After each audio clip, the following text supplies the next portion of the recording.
مفت کی خوشیاں۔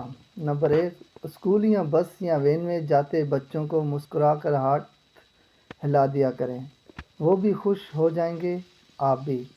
نمبر 2، مہمان بنیں تو میزبان کے کھانے کی تعریف کر دیا کریں، پیسے نہ صحیح، محنت کا مول مل جاتا ہے اور حوصلہ بھی، لیکن اصلی والی تعریف کرنی ہے، نقلی نہیں۔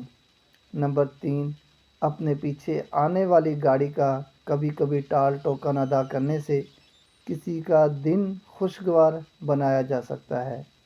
نمبر 4، اپنی نعمتیں گننے اور یاد رکھنے سے دل کو سکون اور خوشی ملتی ہے، شکر گزاری کا احساس پیدا ہوتا ہے۔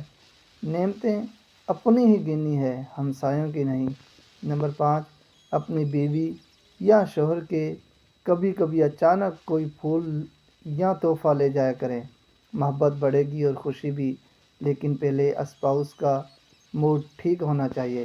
نمبر 6، سادگی سادگی اکثر خوشیاں دے جاتی ہے، لوگوں کی پرواہ کیے بغیر۔ نمبر 7، ننھے منھے بچوں کو چاکلیٹ یا لولی پاپ بانٹنا چہرے پر مسکراہٹیں لاتا ہے، بچے اپنے ہوں یا دوسروں کے، لیکن کبھی اسکول کے سامنے نہ بانٹنے لگ جانا۔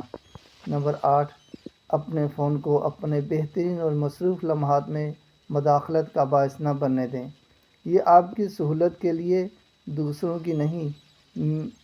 مس کالز مارنے، بار بار کال کرنے اور بے صبری کا مظاہرہ کرنے والوں کو ہوائی موڈ لے جاتا ہے۔ نمبر 9، جب بچوں کے ساتھ کھیلیں تو انہیں جیت جانے دیا کریں، آپ نے جیت کر اب کیا کرنا ہے۔ نمبر 10، کبھی کبھی اکیلے میں شیشے کے سامنے ہونٹ گول مٹول کر کے اپنے لیے سیٹی بجا لیا کریں، لیکن پہلے مشق کر لیں، کبھی وسل کی بجائے خالی ہوا ہی باہر نہ نکلتی رہے۔ اور جب کبھی کبھی آپ اپنی روزمرہ کی روٹین سے تھک جائیں تو سارے کام ایک سائڈ پر رکھ کر تھوڑی دیر سو لیا کریں، آپ کی خوشیوں کے لیے کوشاں۔